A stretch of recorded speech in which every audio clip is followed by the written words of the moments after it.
la isla chiquitita del Caribe no se va a quedar atrás. Claro, porque nosotros también tenemos nuestra propia fórmula para celebrar a nuestra realeza. Y vamos a ver qué elementos tiene la cultura nuestra. Lo primero que vamos a ver es el aeropuerto abarrotado de gente. Amén. ¿Quién dice amén conmigo? Segundo, todos los eventos en las noticias del país. Amén. Todo el mundo, desde, bueno, a la monzón meteorológica, pero también Ada está metida en eso y usted sabe todos los nombres.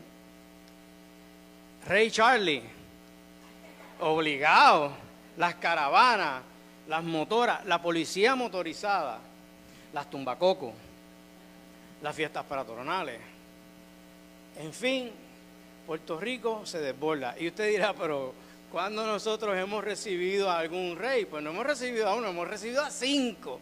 Así que si me ayuda aquí mi amigo Canito, usted se acuerda, obviamente, de nuestra primera reina, Marisol Maralet, la próxima reina, Débora Cartidú, después nos sigue Dayanara, efectivamente, y Zuleika, pero Zuleika es la última, después viene Denise, y después llega Zuleika.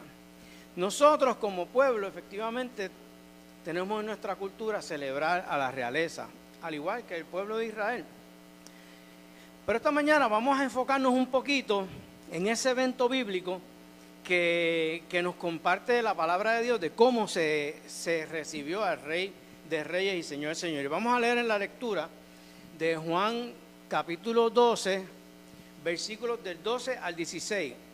Y dice de la siguiente manera: mucha gente había ido a Jerusalén para la fiesta de la Pascua.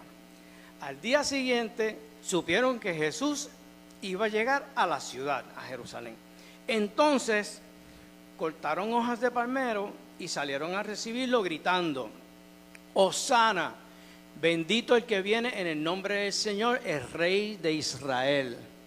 Jesús encontró un burro, montó en él y, como dice en la Escritura, no tengas miedo, ciudad de Sión, mira que tu rey viene montado en un burrito. Al principio, sus discípulos no entendieron esas cosas, pero después, cuando Jesús fue glorificado, se acordaron de que todo lo que le habían hecho estaba en la Escritura y se refería a él. Amén. Un dato sumamente importante de esta historia bíblica es que es un relato que se encuentra en los 4 evangelios, que significa, porque tú lo tienes en los 4 evangelios, que es un evento sumamente importante para el cristianismo, ¿verdad? Para el evangelio de Jesús. Pero Juan, que fue el que yo seleccioné hoy, tiene un detalle especial que no está en los otros 3 evangelios, y de eso vamos a hablar ahora un poquito. Dice que en los días de la Pascua Jesús iba a Jerusalén, y esta entrada triunfal era bien incisiva, bien específica. No fue un evento aleatorio que sucedió, era algo sumamente planificado dentro del ministerio de Jesús. Y yo no sé si usted se acuerda, y hemos visto en el evangelio, que muchas de las proezas y muchos de los milagros que Jesús hacía en medio de su pueblo estaban en cierto nivel de secretividad. Jesús le decía: no se lo digas a nadie, vete a tu casa, vete al sumo sacerdote, vete, lávate. Pero era como, no es el momento de anunciarlo, pero este es el momento de anunciarlo, ¿te fijas? O sea que ese es un tema importante, de que hoy es el tema de que Jesús decide anunciar su reinado como Mesías, amén. También sumamente importante, marca el comienzo de la Semana Mayor, de la Semana Santa y de los últimos días del ministerio de Jesús, y está muy lleno de simbolismo este evento. Así que, como a mí me gusta hacer, vamos a ir versículo por versículo, vamos a desmenuzarlo un poquito, vamos a hablar de los personajes y de los eventos, y por ahí vamos. El primero dice: mucha gente había ido a Jerusalén para la fiesta de la Pascua. Entonces, tenemos ese personaje o esa entidad que es el pueblo judío, mucha gente. Entonces es como cuando preguntamos, ¿y quién es esa gente? ¿Cuál es toda esa gente? Pues mira, esa es la gente que venía siguiendo a Jesús durante un tiempo, que se sigue sumando a la ola de gente que está en el discipulado, escuchando la doctrina y las enseñanzas de Jesús. Pero en esta ocasión Jesús viene de uno de los milagros más grandes de su ministerio, que fue resucitar a Lázaro. Por lo tanto, la gente que venía ahí habían estado en un party que le habían hecho a Jesús 6 días antes, porque le estaban celebrando a Jesús que Jesús está brutal y había resucitado a su mejor amigo. Y entonces estaba en casa de sus hermanas con Lázaro, estaba el corillo, estaba todo el mundo. Pero entonces ahí dicen, pues mira, al día siguiente se enteraron de que Jesús iba a entrar a Jerusalén. Y la fecha específica de que estaban las fiestas de Pascua es sumamente importante, porque sabemos que el pueblo de Israel celebra las fiestas de Pascua conmemorando la salida del pueblo judío de Egipto, de la opresión de Egipto. Y esa es la fiesta que anualmente se celebra. Entonces, los judíos que están esparcidos por todas las regiones, aldeas y sitios diferentes, llegan a Jerusalén para celebrar esta fiesta, que es 7 días. Y esta fiesta tiene muchos elementos, y se dice que podían haber hasta 4 millones de personas llegando. Eran mucha gente. Entonces se está conglomerando todas las personas en el pueblo judío. Y unas particularidades de la fiesta es seleccionar el cordero del sacrificio. Las familias iban al templo y seleccionaban su sacrificio, sus corderos. Y de hecho, un paréntesis, eso es parte de un tema que habíamos visto un versículos antes, donde Jesús por el techo se mete y derrumba todos los kioscos que estaban montados, porque la gente estaba abusando de los peregrinos que estaban llegando para rendir su culto en su fiesta. Pero interesante y bien específicamente, Jesús entra como el Cordero de Dios. ¿Quién está conmigo? Durante la Pascua se evalúan los corderos para el sacrificio. Jesús es el mismo sacrificio. Es el Cordero de Dios que quita el pecado del mundo y se pone al proceso de inspección, ¿verdad? Y estamos en eso. Y vamos al versículo 13. Entonces la gente cortaron palmeras y salieron a recibirlo. Y esa es la parte A, que yo le llamo la parte A del versículo 13, esa es la primera parte. Entonces, René comentó, y muy bien, en otros evangelios habla de que la gente ponía sus mantos. Pero el que no tenía manto, iba y buscaba las ramas de palma. Porque el que venía siguiéndolo era el pobre, era el marginado, era el que no era bien recibido, era el que tenía sus temas y estaba echado a un lado. Pues entonces no era gente que pudieran alquilar una tumbacoco ni alguna carroza, sencillamente era gente pobre. Pues con eso, con lo que tenían, le adoraron y lo recibieron y gritaban Hosana. Y a veces me pregunto,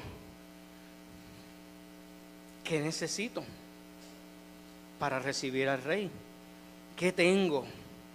Y tú me vas a decir, pues mira, yo realmente no tengo nada. Pues tú sabes qué, las manos vacías son suficientes. Jesús, una vez estaba yo en la iglesia en Levitown y el pastor le pregunta a uno de los niños y le dice, ¿y quién es Jesús? Y la niñita le dice, Jesús es que con poco hace mucho. Con poco hace mucho. Así que si no tenemos mucho y tenemos una rama de palma que la picamos en la palma del vecino sin que se diera cuenta, es suficiente. Amén. Entonces gritaban Hosana. Y como dice René, sálvanos ahora. Es la traducción. Hosana es sálvanos ahora. O sálvanos, te lo rogamos. Bendito el que viene en el nombre del Señor, el Rey de Israel. Y la gente lo recita tal cual porque está recitando las profecías que ellos conocían, que ellos sabían que venía un rey, que venía un pollino. Por eso es que Jesús específicamente hace todo lo que hace. Entonces, vemos en el 13 parte, perdóname, déjame ver, que no esté perdido. Ah, no, ya estamos en el 14. Dice esta porción de Juan que Jesús encontró un burrito, pero los otros evangelios son más específicos. Él no encontró necesariamente un burrito, porque ya estaba un burrito justamente ahí. Él mandó a sus discípulos a ir a la aldea siguiente y a buscar la burra que estaba con el burrito y decirle al dueño, no, y desatarlo y traérselo. Entonces, pero obviamente te preguntaba, pero ¿sabes? Esto está medio raro, Jesús. Y yo, no, pero ya yo sé lo que ustedes están pensando. Pero cuando le pregunten, ustedes le dicen que el Señor lo... Y tú sabes que los otros evangelios hablan de ese evento y la gente estaba cool con eso. La gente estaba sintonizados ya con el Espíritu. Decía, el Señor lo necesita, mete mano, llévate el burrito. Entonces, otro personaje de la historia, y a mí me encanta porque Dios es así, es el burro. Y tú pensarás, pero ¿qué es el burro? ¿Realmente es importante? Es sumamente importante. Porque no era cualquier burro, era un burrillo. No el taco ese que uno se come por ahí por el expreso. Era un burrillo, un pollino, era un burrito bebé, ¿sabe? Todavía ahí en desarrollo. Pero lo más importante era que no hubiera sido montado antes. Y eso lo dice Marcos y Lucas. Marcos y Lucas hablan de que ese burrito tenía que ser ese específico porque no había sido montado antes. Entonces tú te preguntas, ¿pero por qué? ¿No es un burro igual que otro burro? No todos los burros son iguales, perdónenme. Hay burros y hay burrillos, y hay burros que nunca han sido montados antes. Y ese era que Jesús quería. Sutilmente, otro simbolismo es el dominio de Jesús sobre la naturaleza. Usted sabe que cuando usted va a montar un animal de carga, usted tiene que domarlo primero, acostumbrarlo a que va a venir un jinete que lo va a cabalgar, que lo va a montar, que va a estar encima de él. Ese nunca había pasado por esa experiencia, ese estaba chamaquito todavía, y Jesús lo montó, dando efectivamente otro simbolismo del dominio y de Jesús sobre toda la creación y de ese espíritu humilde. Entonces, efectivamente, vamos al 16.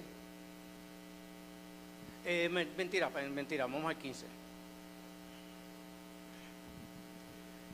El burrito viene también de una citación de una profecía directamente de Zacarías que dice: no tengas miedo, ciudad de Sión, mira que tu rey viene montado en un burrito. Entonces tú dices, ¿por qué? ¿Cuál es el tema del burrito? La humildad. Todos los reyes que entran victoriosos a su ciudad, a su pueblo, ¿dónde vienen? A caballo, con el séquito, con las carrozas, con todo. Jesús llega a un burrito. Pero déjame decirte algo, Jesús andaba a pie. Todo el tiempo. Es la primera vez que se menciona que Jesús anda en un burrito. Y de una forma jocosa y muy amena, estaba leyendo un comentarista bíblico que decía, ojo, no es la primera vez que Jesús monta en un burrito. Está la segunda, porque la primera iba en la barriga de su mamá hacia Belén. Así que pónganlo en conciencia, Jesús no tenía burro, no tenía medio de transportación, no tenía caballos, mucho menos, pero era el rey, era el Cordero de Dios. Y tal cual, se lo voy a decir a la iglesia, porque tal cual así estudié, esto pone un poquito en contraste al Evangelio de prosperidad. Porque si el Salvador del mundo no tenía chavo ni para pagar un Uber, para que lo llevaran, tú me vas a decir que tú tienes que estar montado en aviones y en Mercedes y en no sé en qué para tú servir al Señor. Ojo. Pero, bueno, no temas. Y la versión original de Juan dice un contexto como que no solamente no temas, deja de temer. Y en otras porciones dice, alégrate. Y me encanta porque la vida es vida y la vida tiene sus retos. Y la vida, el mismo Jesús nos dijo, en el mundo tendremos aflicción, pero yo vencí al mundo. Iglesia, en esta mañana, yo no sé lo que pueda estar pasando en tu casa, en tu corazón, en tu mente. Eso es entre tú y Dios. Pero el mensaje es no temas, alégrate, porque estamos recibiendo al Jesús, estamos recibiendo al Cordero de Dios, amén. Entonces, ya así, vamos terminando con el 16, y esta es realmente la razón por la cual yo selecciono este versículo, este relato de Juan, porque esto no está en los otros evangelios.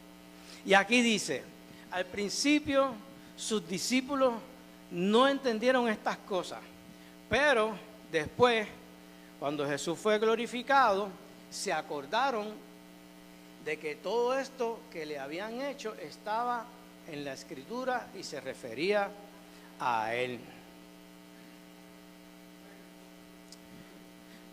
Los discípulos, la gente cercana, los más close, los uñas y mugre de Jesús, los que estaban ahí, los que partían el pan, los que estaban jangueando, se iban y estaban sudando juntos, estaban pasando trabajo juntos, ministraban y hacían todo juntos. Al principio no entendían.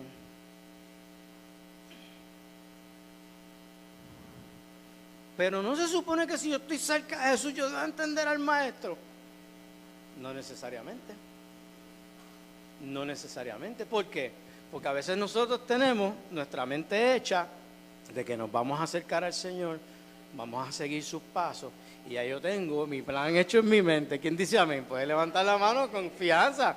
Yo tengo mis planes hechos y yo estoy pensando que el Señor, mira, pues, oye Señor, te voy a explicarte el plan para que tú te alinees con mi plan y ¿sabes? Me acompañe porque yo soy el que lidera este tema.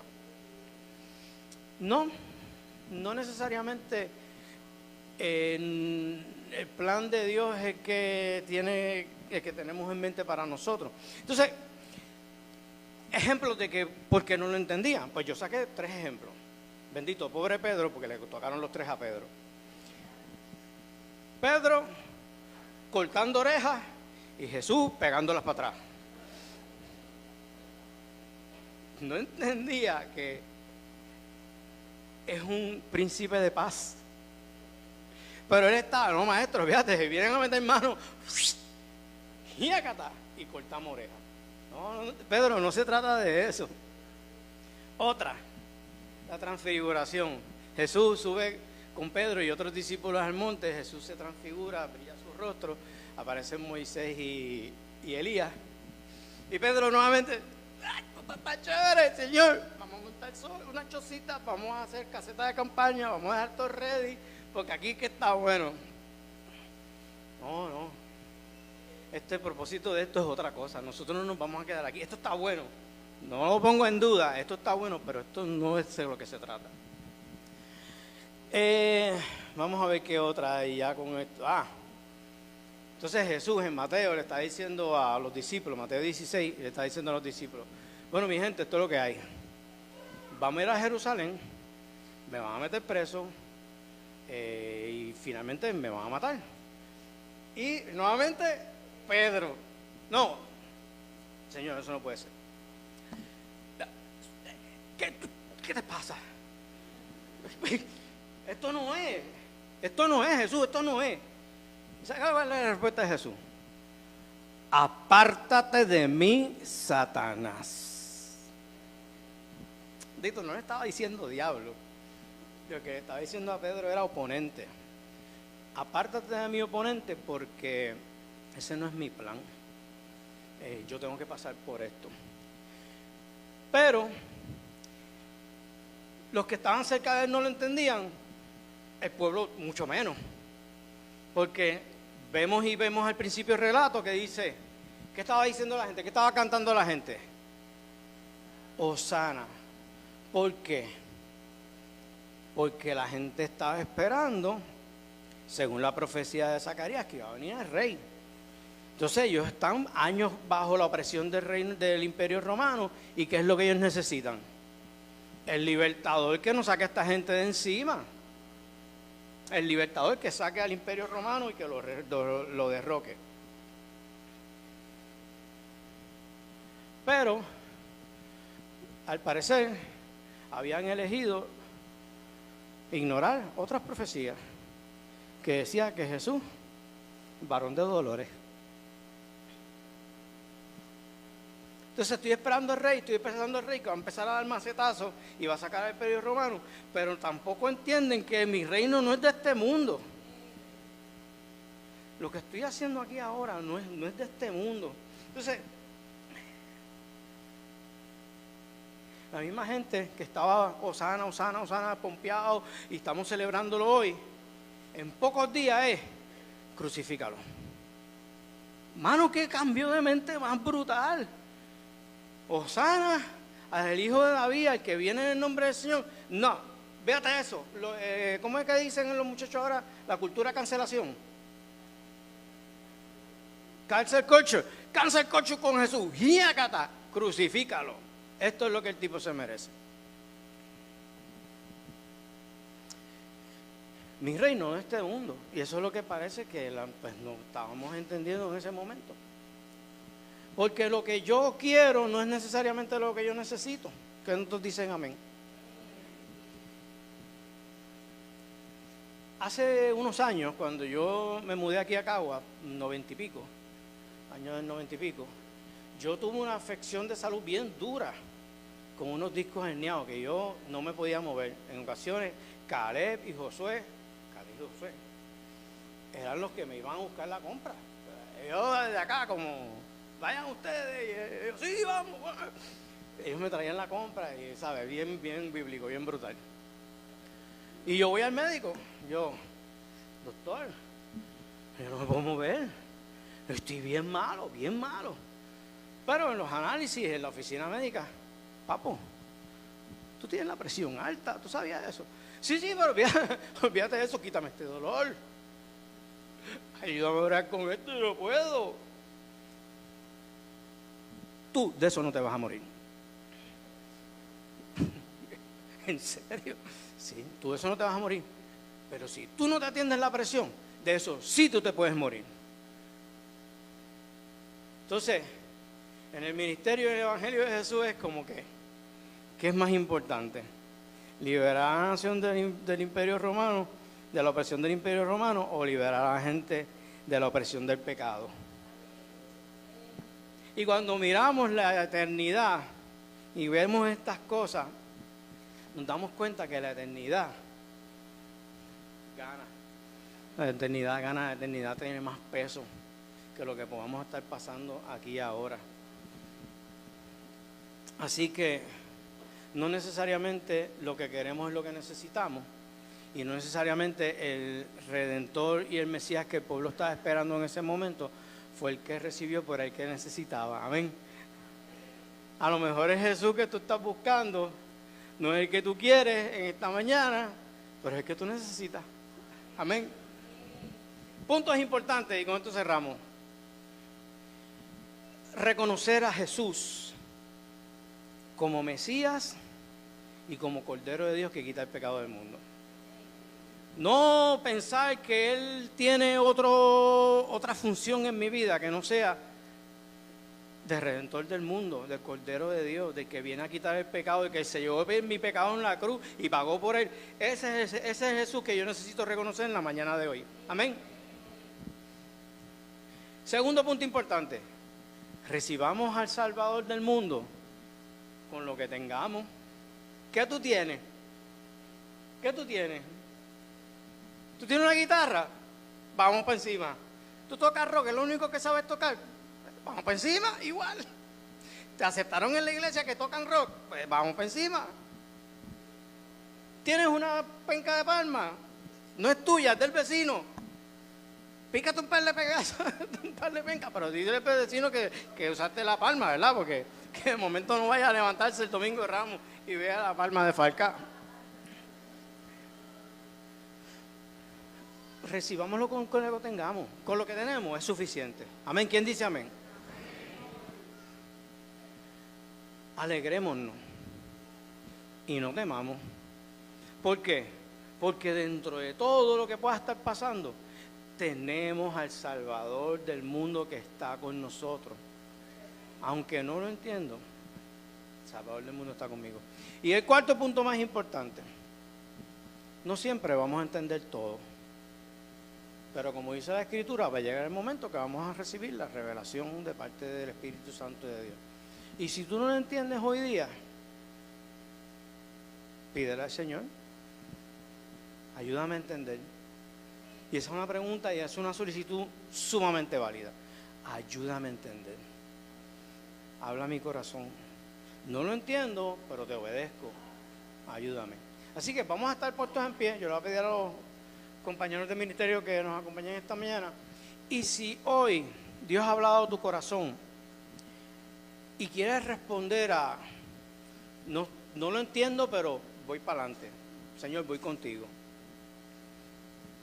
Estoy preocupado, estoy triste, pero me voy a alegrar porque tú estás delante de mí.